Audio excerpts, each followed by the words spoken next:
What is up guys, it's your boy Solheim here, back with another Wrath of the Lich King Classic gold farming video.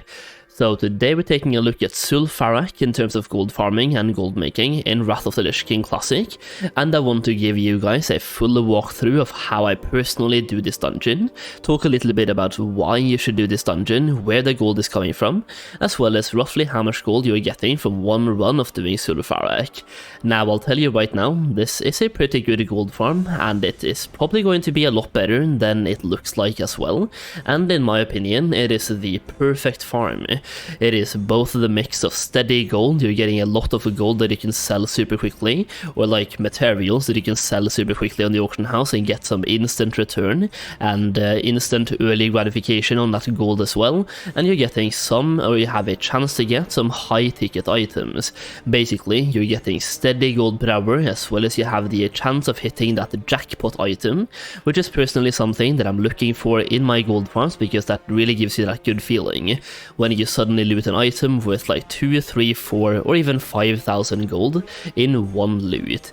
So simply having that chance of getting something really valuable is really helpful to me.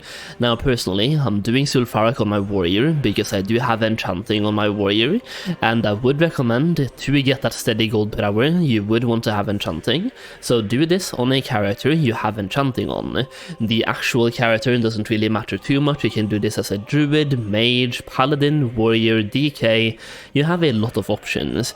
In a perfect world though, you might want to be, for example, either a paladin or maybe a druid as well, and I'm personally leveling up a druid for these types of farms so I can pull from a range, because what a druid can do is just pull from a range, then you can jump or run ahead of the mobs, and then you can go into bear form and just thrash them down. It is actually super simple.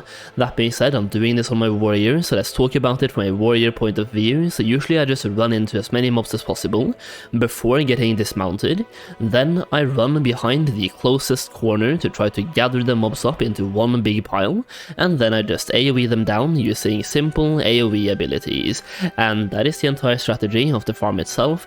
Now the gold per hour or the gold per run is going to drastically ramp up when you start looting things, and you should be expecting at least 100 gold every single run. It is of course a little bit RNG dependent, so some runs you get 100 gold, sometimes you can get super unlucky and get like 50 gold as well, but that is like super unlucky, so you're getting roughly 100 gold every single run, and more likely you're getting closer to 200 gold from a run as well. And like I just said, every now and then you get a super item or something worth like over 1,000 gold as well. So as we loot these mobs right here, you will see the gold will start ramping up a little bit, because this is theoretically the first big pull, or somewhat of a big pull, and you can see 78 gold is coming from one item, which is a schematic, and these schematics and recipes will give you a bunch of gold, and trust me, they do sell, but it's a pretty low sell rate, but they do sell. So what exactly are we farming for in this dungeon? We're farming for green items, enchanting materials, cloth, and transmog items. So this is a type of farm that you're doing for the future expansion of WOTLK Classic, which is obviously going to be Cataclysm Classic, and one key feature that is coming out in Cata is transmogging and being able to transmog items. So this is a farm you can do right now, and it will just keep going up in value as we get closer to the end of Wrath and closer to the beginning of Cataclysm, and even in Cata as well you can do this farm, and it's probably going to be super great. Now right now it also gives you a lot of steady gold, so for me I would just do the farm right now and keep the items that will go up in value for the future. So, before we check out the items that I'm personally looking for, I do want to mention that you can get early access to other farms just like this one, early access to videos both for gold farming and gold making, and a bunch more by checking out my WOTLK Classic Gold Guide, which is linked down below in the video description, so you can check it out if you want to. It's basically a full-fledged gold guide for WOTLK Classic that includes gold farming, gold making, professions, and also just gold making without professions, and shows you the very best gold farms to do in WOTLK Classic. Once you buy the guide, you will also get the updates for free, and people that have purchased the guide have already made tens of thousands of gold, and I've gotten a lot of super good feedback on the guide so far, and people have made just so much gold in WOTLK so far.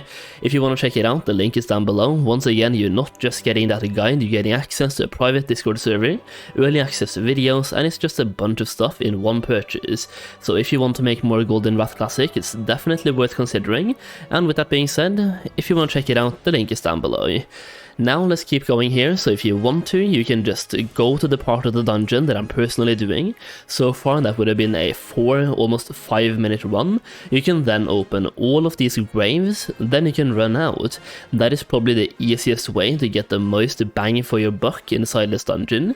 But you have to remember, you can only do 5 dungeons per hour, so that way you would be locked out after 6 minutes, or you would do 1 run per 6 minutes, so half an hour and you're locked out. That being said, if you just want to bang out 5 runs in half an hour, this might be the best way to do so. Just go to the graves, open all the graves, kill all the zombies, go outside, reset the dungeon, and do the same thing on repeat.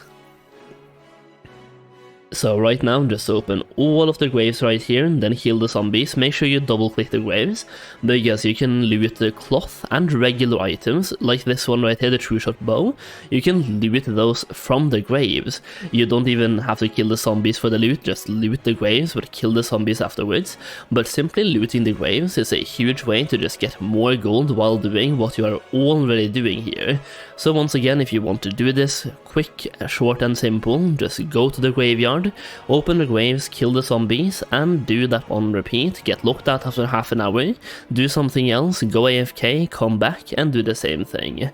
That being said, personally, I clear both these graves and I do the next room as well, and I try to get as close to 12 minutes per run as possible.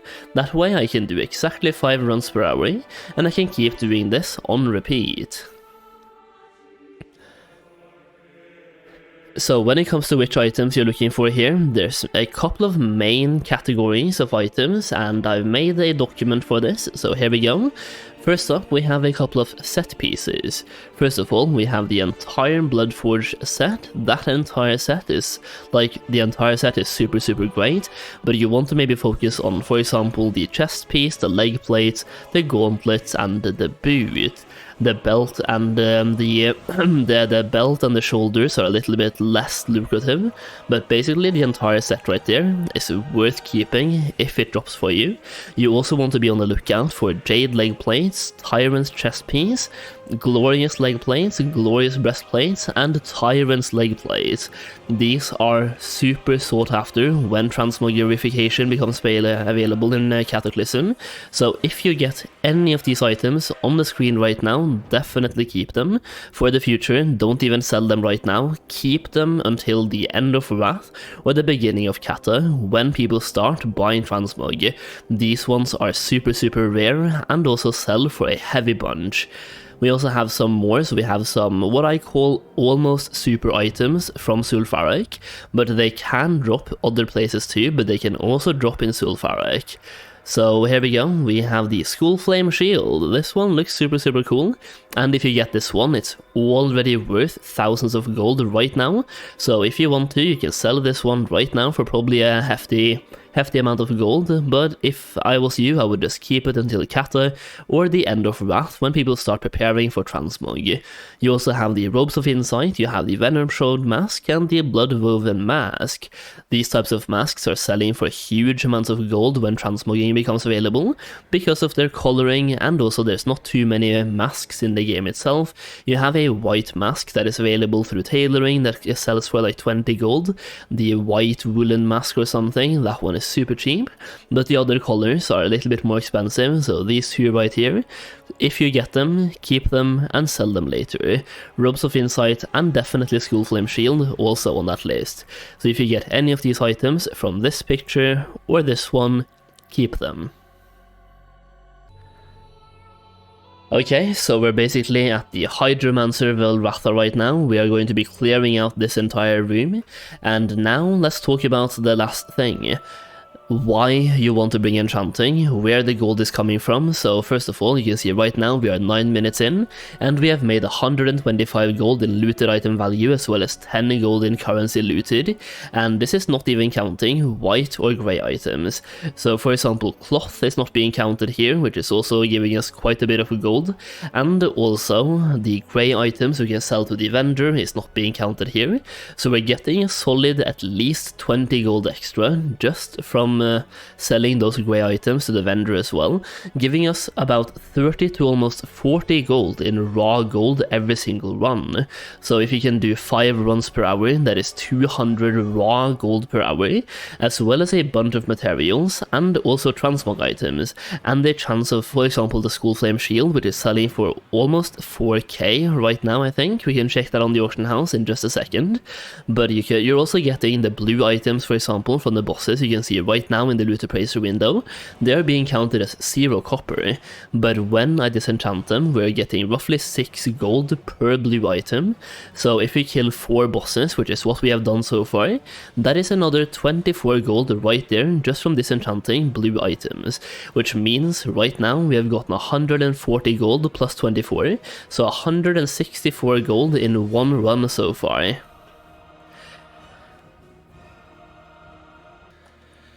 Okay, so after doing the entire run, we are sitting on 187 gold plus 11 gold, and once again, we're not even counting the vendor values here from greys and white items, and you can see in the bottom right corner we're disenchanting right now. We get some lesser nether essences selling for 2 gold and 68 silver each, and we're getting large radiant shards from disenchanting boss loot selling for 5.58, which gives us a bunch of extra gold as well. And what I'm doing right now is I'm fine combing through all the green items we have received so far, and I'm disenchanting all of them unless they are worth a bunch of gold or they have a unique transmog appearance. And just to give you guys some points on the auction house, well, I don't think there's any glorious pieces or any of the blood sets on the auction house right now. What about Tyrant, for example? There's Tyrant's Greaves, but they're not really selling for too much. We're looking for the breastplates or the leg plates, and they're not here. But I do believe there's one Skull Flame Shield on the auction house right now. Yeah, this one right here, selling for 3.6k. So if you get lucky and get one of these, that is 3.6k from possibly one run of Zul'Farrak. And if you're doing a bunch of runs, you can see you can probably get quite a few of these super fast, but then again, don't expect them to drop because they do have a super low drop chance. But if you're doing 5 runs per hour, you're doing this on repeat, and you're already making 200 gold per run, so 1000 gold per hour, this is just going to be a huge bonus on top. Now you can also see that Skull Flame Shield is selling for 3.6k on my server, even though the region market value average is only 1000 and the market value is 1.8, but you can also see the market value has gone up by 200% recently.